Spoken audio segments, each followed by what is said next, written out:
Tell me, what is the day in Melbourne, Florida look like today? Is it good weather? It's a little chilly. Normally it's hot. Normally it's Really? hot and sticky, so it's not too bad today. Yeah. Um, I'm in Virginia, so it just started to break into those mid 60s, knocking on 70, I think either today or tomorrow. But I've been kind of indoors up until once you and I wrap up, then I'll be able to get outside and just kind of get an idea of what's going on. Your your high is our low. Yeah, yeah, that's Yeah. right. Yeah. And we try to get down your way during our cold time. So we're like your snowbird people that show up, train wreck your winters. And then I've had to go to Florida a couple times in July, and it's hot. Every July, I swear I'm moving to Alaska. I do it Yeah. every year. I'm done. I'm ready to leave. And then October, I'm like, oh, look, it's beautiful. Look how nice it is. Yeah, I do it every We year. we had talked about moving. We really enjoy that area.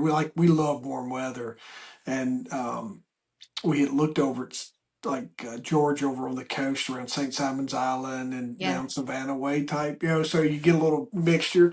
And I had some friends that moved here from there, and they were like, "When do you go?" And I was like, "Oh, Christmas, Thanksgiving." They were like, "Won't you go in July? Yeah. Won't you go in July and see if you can do battle with the mosquitoes?" The guy's like, "Little dude like you, Jeff, those mosquitoes will carry you off."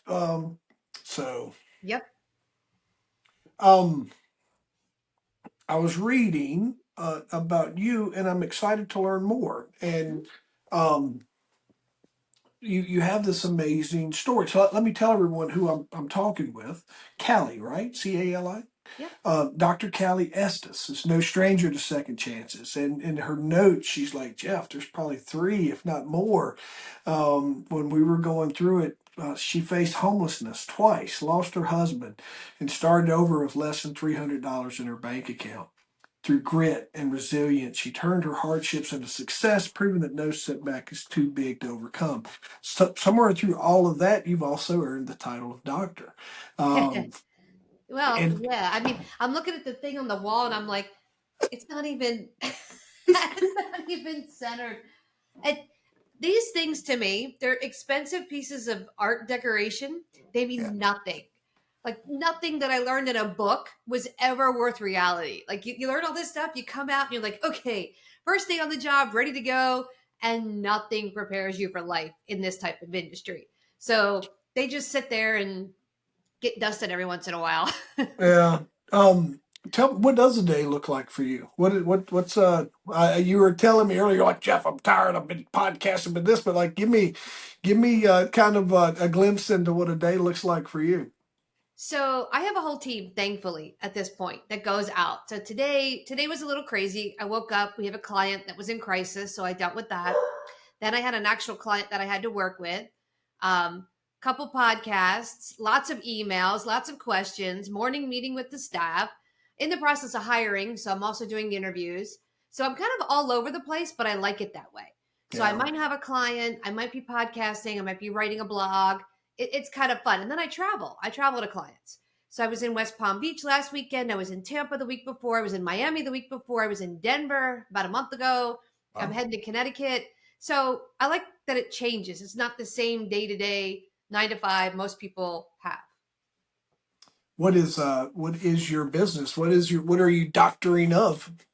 So I'm doctorates in psychology, but my specialty is working with the 1 to 5% celebrities, executives. I do addiction, mental health, performance coaching, how to get unstuck, how to unpause your life, how to get past something, how to get through something, how to change a habit, anything that people want to overcome, I can help them do. And then usually after we overcome the addiction piece, they go, okay, now what? And then it gets fun. Then it's like, well, let's create a company or let's create a nonprofit or let's travel or what do we do to stay plugged in and make life fun? That's that's really cool. And you've not only through education, but you're qualified through your own journey. Yeah. Walk us back, and your last night's guest, and today I was excited because it's that. it fits into that second chance podcast, and for someone like yourself who has faced some definite uncertainty. So kind of walk us through to why your unformal education made you such an expert in what you do now. So I did not have the typical good childhood. I had a rough childhood, let's say. I had a very violent father Yeah. with some mental health issues. So I left home early. I left at 19 and packed my stuff in my Jeep Wrangler and was gone. And I was like, I'm done. Put myself through college. And my first semester in college, I didn't have any money. So I couldn't buy books. So I'm going to class with no books. I had a pen and a legal pad. That's all I had. I'm like, I have to get an A in this class with no book because I didn't have the money for it. So I figured out how to do it. I got through the bachelor's program, and then I put myself through the master's program, and I got my master's degree for free. I went and actually competed against 20 other people to get an assistantship, and I got it. And I'm like, awesome. So I went and got my master's, and then I was like, okay, and I'm working, and I realized I couldn't pay my rent, my student loan, and my car payment in the same month. I was always in the negative, $400. Run out of month before you run out of money before you run out of month. Yes. And I'm like, why do I not? And I don't have any money. And the people that I'm working with, these clients, they have welfare and they have food stamps and they have Section 8. And I can't make ends meet. And they're getting all this free government money. And I thought, this isn't right. Something's wrong. So I quit my job one day and I'm like, I got to figure something out. And I had $300 in my bank account. And I said, I don't know what to do. And I just went into the fitness industry. I'm like, I'm done. I hate this industry. And I'm in the fitness industry and I'm selling gym memberships. Yeah. Don't have enough money, not good at sales.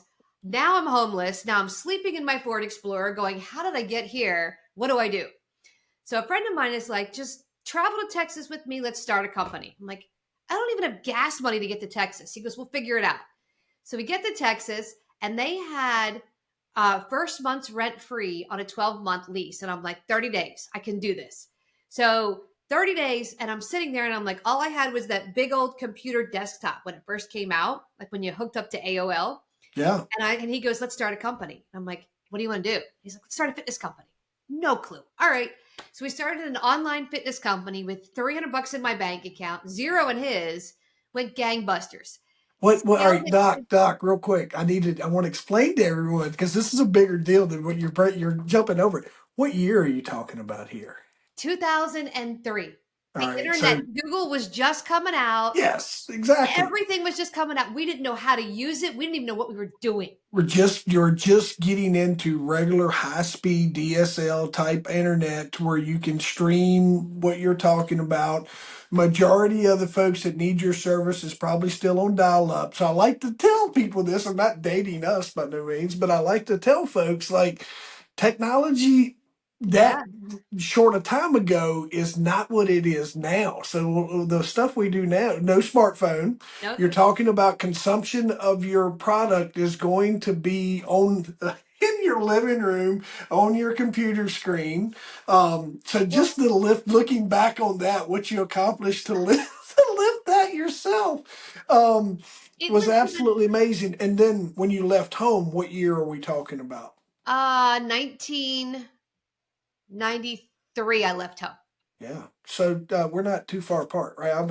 We're right there together from that standpoint. So I'd like to give everybody an idea of what times were like. So 93, you don't have internet. It's not, it's there, but it's dial up. It's not, so access, so you're still, folks, what Dr. Callie's, where we're kind of at here is a lot of her research to figuring things out is through other folks, but yellow pages. These are paper books that we're having to flip through.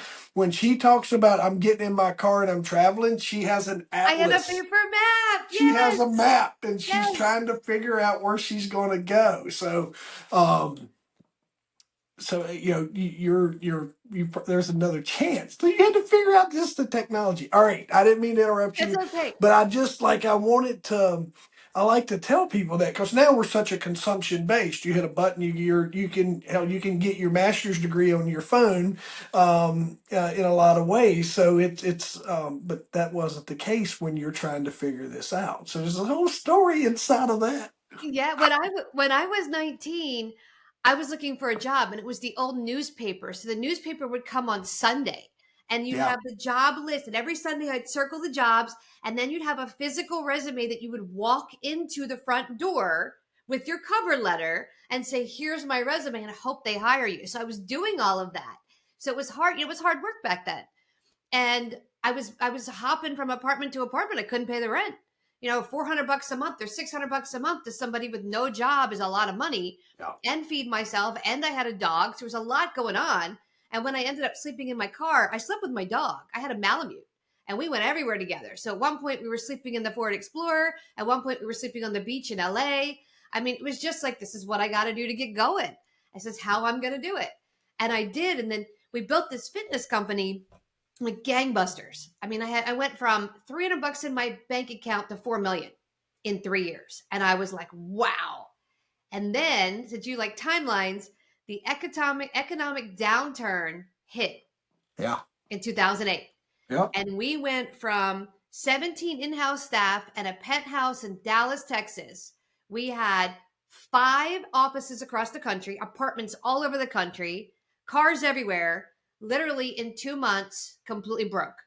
Everything crashed because the first thing you cancel is your in-home trainer when you can't pay your mortgage. Yeah. So I ended up, I was in LA, putting my stuff on a trailer. I'm like, okay, I'm going to have it all sent to Philadelphia. I go to Philadelphia, which is where I'm from, to recoup. And I'm in this house with no heat, no running water.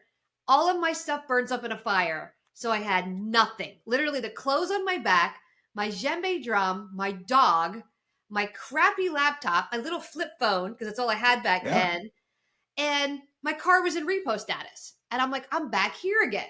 So it was like full cycle from this company. And I got so mad and I threw my little flip phone and it broke. And now I'm like, now I can't even get a job. I have nothing.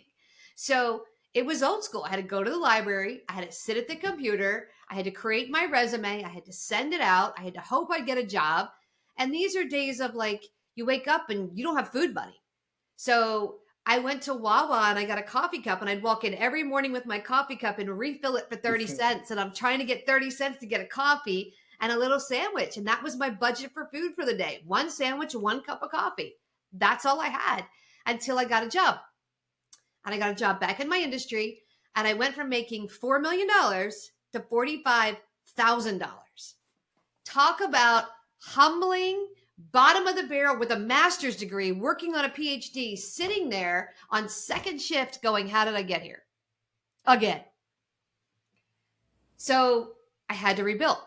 And I sat there and my old business partner said, what do you want to do? And I said, I don't know, let's start a record label. And he looked at me sideways and he goes, you want to do what? And I was like, I don't know, start a music agency. Let's do something fun. And he looked at me and he's like, you can't pay the bills. I can't pay the bills. But you just want to start a company. I'm like, why not? So we started a music agency. Now, this is when Craigslist was out. Yep. So we would put Craigslist ads out. And my late husband's band actually answered us and said, can you put us on tour? Can you market us? So I went to New York City and I had interviews all day with all these artists. And he was the last band. And he said, I want to go on a date with you. And I said, I can't date clients. I'm representing this music agency. This is what I'm doing. Long story short, he fired us. He was our only paying client.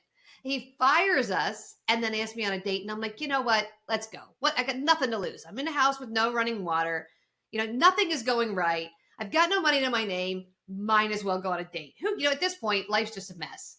So I went on a date with him and never thought anything would come of it. And he basically said, if you go on one date with me, you'll marry me. And I was like, no way. Sure enough, one date and I married him. And he's like, okay, we got to get out of New York. We're going to come to Florida. Now, still no job, right? I'm just doing this music thing. And I'm thinking, how are we going to make it, right? It's a musician and I'm doing music. There's no money. So we come to Florida and he gets a job doing, playing drums, doing his thing. And it's not much at all. And I did what I always did. I'm like, I'm going to start another company. And Dr. 300 bucks Kelly, a month? do you have background in music, or did you just None. like None. see? All right, Zero. just figure it out. Yeah. That's what I just wanted to ask, because I'm like, you went here, you went there, and I was waiting for you to be like, well, when I grew up, my dad was like, no, I was just like, I'm going to be in music. My dad was a singer and he played the piano just for fun. He tried to teach me piano. I failed. He tried to teach me guitar. I failed.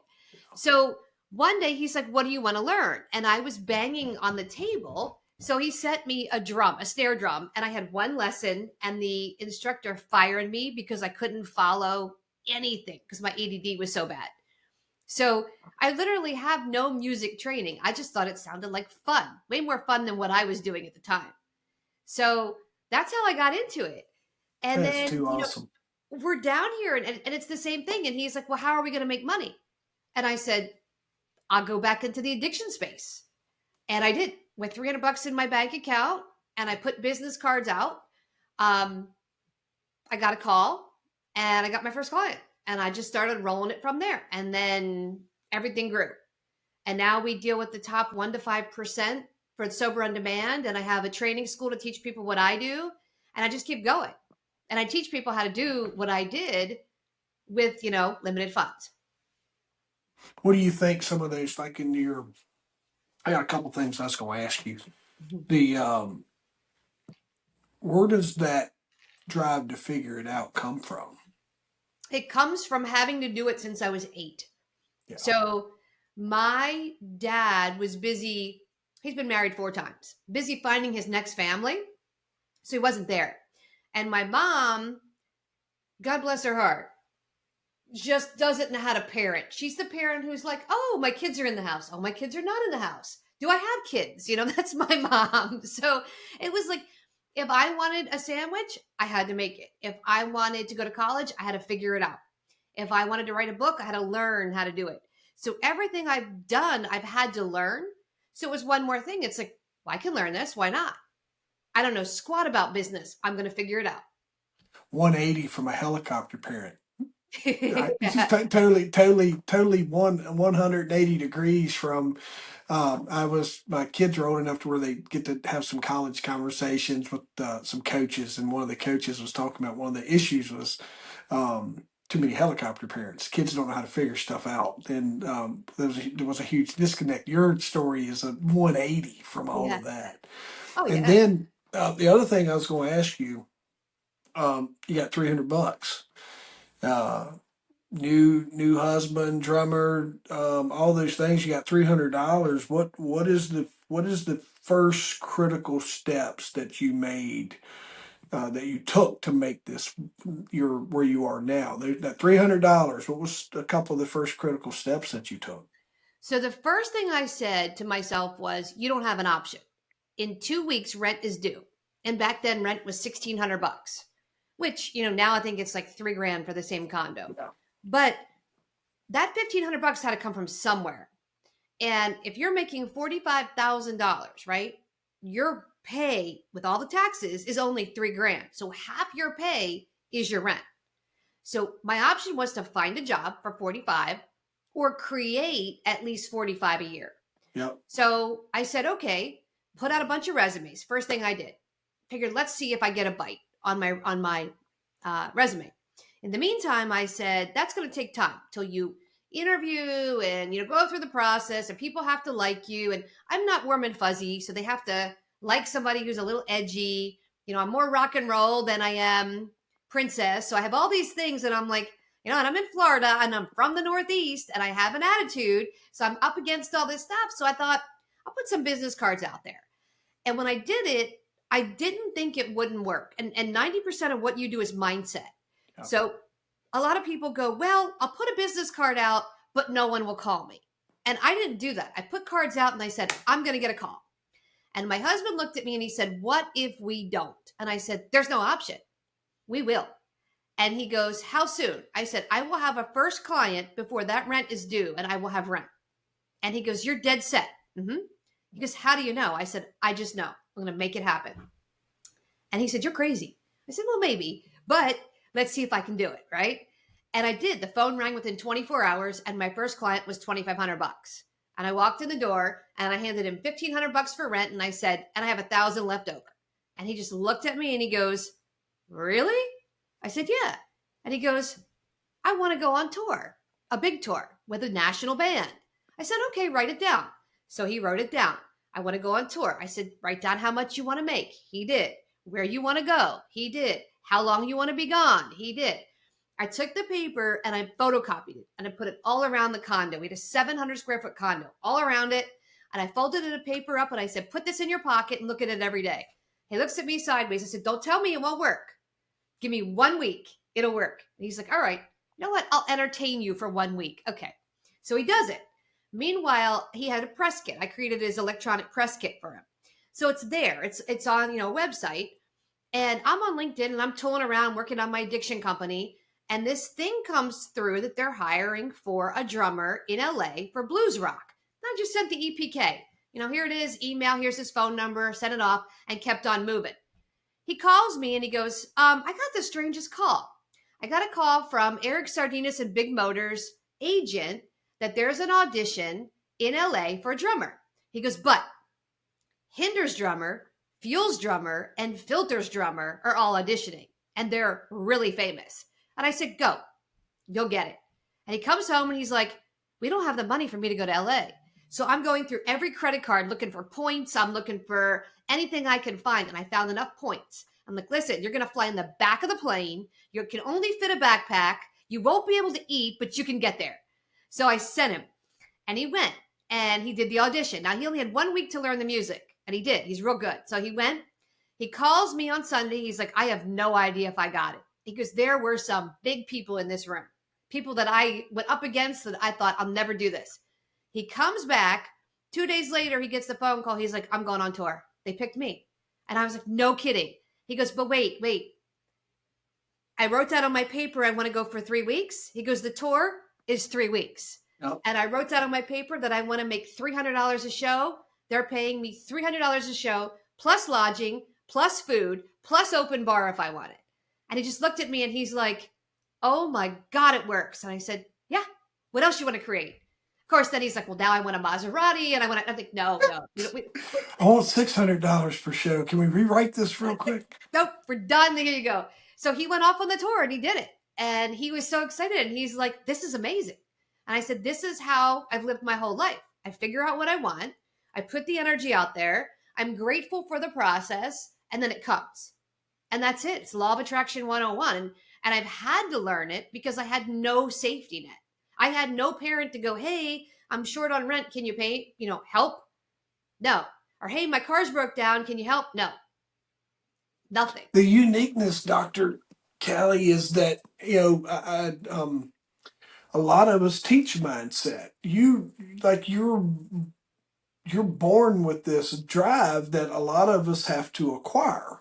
You already are like, well, figure it out. Some people kick the can. I think it's where you, maybe because you didn't have as many options as others. But like you just had that ability of like when you were, a lot of my, even my clients as I help walk the stuff that you're doing now, right? But I wasn't, I didn't always have this positive and the mental outlet, all the stuff that I teach now and the things that I work through and through just my life. But you've always had that ability to where, because one of my questions was like, I wrote this like mental shifts or habits that helped you push. You didn't shift. You just did more of what only you knew how to do. There was no shift for you, man. And that's what's freaking crazy here. Well, and I meet people on both sides of the spectrum. I meet other people like me that had, a rough childhood, that had to rely on themselves, and they just gave up. And they're like, well, screw it. I'm just going to drink, or I'm not good enough. And I stop and I say, well, why not? What makes me special? And they look at me and they say, well, what? Well, what makes me better than you? And they say, well, nothing. Well, if nothing makes me better than you, then why can't you do what I'm doing? And they look at me and they're like, well, I can't because. And I hear all these excuses. And I say, okay, tell me why you can. And then they look at me and I'm like, and I tell them all my excuses. And they look at me and they're like, oh my God, you overcame all that? Yeah. Popped out 6 books, wrote 45 courses. We have the largest online addiction academy in the world. Why not? And they look at me and they're like, oh my Lord, you're like an overachiever. Why can't you do it? And then they go, I guess I can. And then boom, then they're in the right mindset of they can do it. But somewhere along the line, they lost that ability or feeling that you can get in the trenches and do it. And a lot of it too is immediate gratification. I'll say I want something and it may take 3 or 4 or 5 months to materialize. It doesn't come tomorrow because I don't need it tomorrow. And I was just talking about this the other day. Like, I have a Hellcat. I want to sell my Hellcat. Brent said, what do you want to buy? I'm like, I think I want to buy something cool for myself because all my cars I bought for my late husband. And they said, what do you want to buy? And I'm like, well, I might buy a Jag. And they're like, why would you buy a Jag? I'm like, I don't know, because I can, because I want one. What else do you want? Well, maybe I'll get a Hummer. Okay. So then it's like, well, what do you want? So I don't know what I want yet, right? So no car is going to materialize until I figure it out. Then I have to make the action step of selling the Hellcat. Then I have to make the action step of test driving other cars. Then I have to make the action step of looking for that. But people go, well, I just want, I want the Hummer or I want the Jaguar. And then they sit down and they go, Yeah. It hasn't come yet. And I'm like, well, what did you do to get it? Well, I told the universe I want it. I prayed for it. I'm like, great. You got to be grateful and you got to have an action step. You didn't do anything. And then they give up and go, oh, it's too hard. And I'm over here going, you haven't even started. You have to do the action. You have to do the work. You have to be in the work, right? If you're not in the work, you're not getting what you want. And that's mindset 101. You have to have clear intention, gratitude, and action. If you're not clear intending on what you want, like I hear people say, I want to lose weight. And I'm like, that means nothing. 1 pound or 100 pounds. I mean, what are we doing, And they'll say 100 pounds. Okay, great. But I'm not giving up donuts and I'm not giving up red wine and I'm not giving up pizza and I'm not going to work out. And I'm like, well, how is this going to happen? Well, I don't know. It's just going to happen. Okay. So that's the problem. They miss the actual work that has to be done. So when I tell my story, people are like, oh, that sounds so easy. It wasn't easy. No, that's not, no, hell no. What, where does this, I have this, and I'm blessed with this gift that I really enjoy helping people. And I like amplifying your message and what you do, but you have this overwhelming gift of help and service and what you love to do. Where does that come from? So Because it sounds like it was part of you from the get-go, but where does that come from? Everybody I help, I learn something from. Yeah. So I tell everybody, every one of my clients teaches me something. And it may not be something I want to learn, but I'm going to learn something. And then I'm like, oh, wow. Yeah. Like I learned something from a client the other day. She's a C-suite executive, super high profile. And I was listening to her talk and I'm like, you come across as a little angry. And then I heard myself and I'm like, I wonder if I sound like that. So I called my staff and they're like, oh yeah, when you're mad, we know you're mad. And I'm like, oh, I have to work on that. Why ain't y'all told me? Why ain't y'all told me this? Why you wait till now? Yes. And I said, well, what do you mean I sound angry? And they're like, well, you're not warm and fuzzy. And I'm like, how do I be warm and fuzzy? Well, let me show you. So I have a warm and fuzzy staff. So I said, okay, so I learned that my tone was a little off, even though it sounds normal to me. And I said to one of my staff, I'm like, you're very warm and fuzzy. Everybody loves you. Teach me how to be a little less bitey with my tone. So she's teaching me. And she's like, well, you say this instead of that. I'm like, okay, good. I'm learning. But you have to be open to learning. So every client that I'm teaching something to, I go, what can I learn from them? And I learn. And then I change what I do a little bit and I make it better every single time. And then I attract more and more of those clients because I'm getting better at what I do, if that makes sense. Yeah, no, it does. It absolutely does. Who we touched on it, but let's talk about that client avatar. That who do you like to find you, and who do you like to come into your life that you can help with? Is there a certain, like we talked about, profile this as another, but can you drill that down into, for the folks that are listening, like, hey, this is who you're helping, and then I was reading about your Sober on Demand and some of the programs that you have that I wanted to kind of point out for everyone. So my individual client is usually a C-suite executive, male or female, that's stuck. Either alcohol and drugs, mental health, depression and anxiety, or just they built this massive business and their rest of their personal life is in shambles because they focused on the business and everything else is falling apart. They're divorced. Their kids are mad at them. There's a problem. They don't know how to make friends. So I work real well with that group of people. And I do a 5-day executive reset where I come in and we talk about drugs, alcohol, mental health, bad habits, even eating sugar and not working out. What does that look like? And we fix all of that, and then they become the best version of themselves. And then Sober on Demand is my team.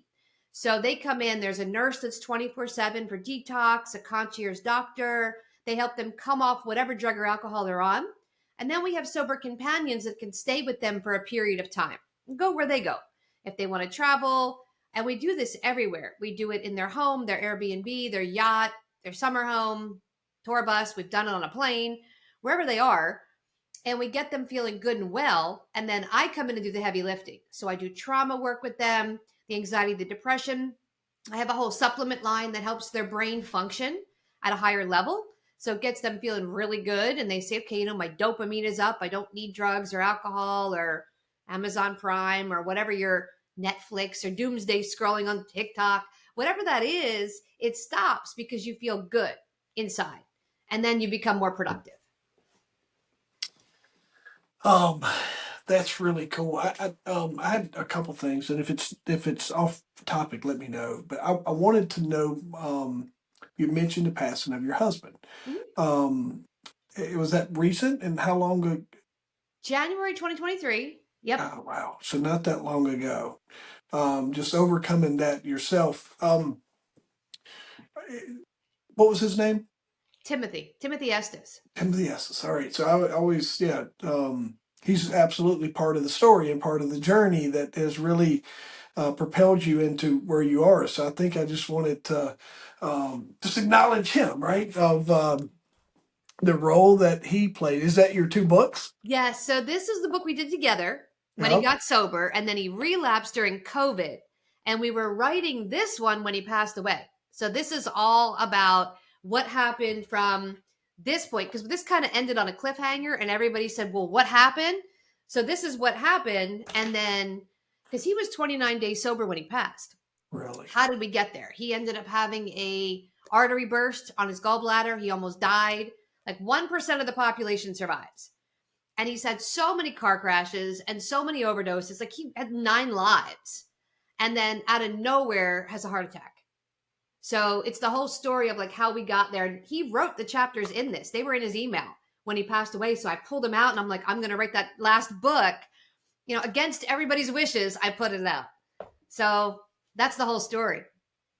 That's a really big exclamation point there. And to pry a little bit, but it sounded like maybe he struggled with his own addiction that you were able to, you had an in-house patient.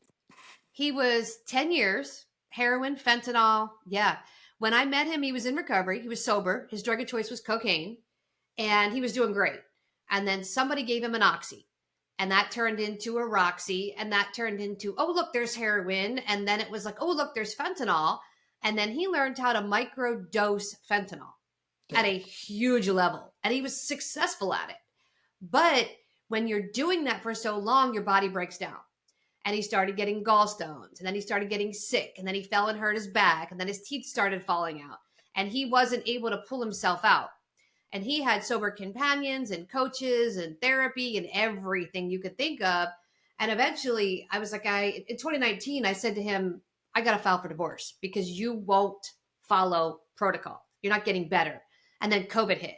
And then it was like, oh boy, and then once COVID was kind of moving through its path, he ended up getting sick in 2020, July 2020. his artery burst. He ended up in the ER. I wasn't even home. I was in Connecticut, and I had come home, and I said, "You don't look right."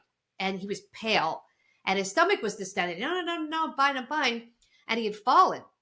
And I had to call 911, and that's how we found out his artery had burst, and he was actually bleeding internally. Yeah. So they fixed it, and then he went right back into fentanyl. And I was like, that's how you got here. Fentanyl screwed up your gallbladder. And he wouldn't listen and wouldn't listen. And finally, I plopped the divorce paper and the sale house paper in front of him, and I said, I'm done. And he goes, well, I'm going to get sober. Okay. So he did. And then 29 days later, he went to see a friend in Naples. And I said, you only have 29 days sober. You have 6 months removed from this surgery. You probably shouldn't drive to Naples. You probably should work on feeling better. And I was making him eat healthy because he, with gallbladder stuff, you can't eat junk. Yeah. As soon as he went on his merry way, he went to McDonald's and he got a Big Mac, a fries, and a large Coke. And by the time he had eaten it, 30 minutes later, his heart exploded. And I was asking the doctor about it, and they said, when you have gallstones, you cannot put that much fat in your body and that much sugar. After, 6 months of eating organic, clean eating, your body will it'll just explode. So they said the artery burst and the heart burst at the same time. So it was like, and then you get the phone call and you're like, but I was expecting the phone call because so many years of the car crashes and the overdoses, and the police would call and say, are you Mrs. Estes? And I'd go, okay, this is the DOA call. No, come collect your husband. And I'd go collect him wherever he was. Just patiently waiting on the call. Yeah, you're used to waiting for the call, that when the call comes, you're like, it's weird because you get the call and you're like, oh my God. And then you're like, it's quiet. And you get that it's done feeling. So it was like this weird, it's kind of opposite, I think, of what most widows go through when they're like, oh my God, there's my person. It's like, I've been waiting for this call for 10 years. Here's the call. And it's like, okay, now what? And then it's like, I didn't know what to do because I had never been in this situation. There's so many things you have to do. And I'm like, okay. And then his son broke into my house and stole a bunch of stuff. It got bad. It's all in the book. Yeah. So it got, people start, when there's money involved, people start getting nasty. Yep. Yeah, I teach that in business, and like y'all partnerships. Sometimes when they come in all excited, and I go, "Yeah, we need a good agreement, a good operating agreement between you all." They're like, they'll come back with something. I go, "Yeah, this is like a living will. Y'all don't have what happens when y'all don't decide that you don't get along anymore, and then when your first dollars come in of how what happens in those cases." So you're absolutely right. That's a lot to process as Dr. Estes. Not the girl, not the fitness, not the person, but then you've got this life that you've built, and you're dealing. I tell people this, and we have this similarity that it keeps popping in my head of just living in chaos. Majority of our life, I was the same way, and everybody's like, Jeff, my wife sometimes will talk to me about just how my brain works in different ways, and what I've learned. I dealt with a lot of darkness, and my darkness always wanted to turn on when it was everybody else was going to sleep. That's when my brain wanted to go to work. Yeah. And just thinking about yourself of, you've had this life, and mine was similar. A lot of violence growing up, all the things that I was told everybody else was living, and I was like, it turns out they weren't. But I called it living within the chaos of and all those things, and you know what you know, and once you get used to that survival mode and that drive, I had a hard time, Dr. Estes. I wanted to ask you about this just through, I don't know my dad, my mom had me very young, raised by who I thought was aunts and uncles, and I don't think they're actually aunts and uncles now. They were just raising me, but we're still learning more about that picture. But for yourself is like how you're able to process the good and the bad of that, living in that chaotic type environment that's propelled you into this practice of where you get to help, and you have this amazing story that backs those up. But do you find, I guess what I'm trying to ask is, like, how do you process your chaos? So having that need for chaos and doing what I do works beautifully because I don't Yeah. have to be in the chaos. I can be in my client's chaos now. Yeah. And I can go, oh, okay, I'm in it. Here we are. I'm in it. Like I had one client that she's off the rails. I went to visit her, pulled her out of a trap house, got her sober, like crazy, crazy. And the family's like, oh my God, you just walked in there. I'm like, yeah, that's what I did. Walked in, grabbed her, took her out. Here we are. Normal day at the job for Like me. that's all. And Back in Philly. That's yeah, right. yep. And that solves my chaos because in my personal life, I want some peace now. I don't want Yeah. all the chaos. My husband's drug addiction for 10 years was pure chaos. He would say, I'll be right back, and he'd disappear. And where is he? Oh, he's in the ER or he's in jail. Okay. That was too much chaos.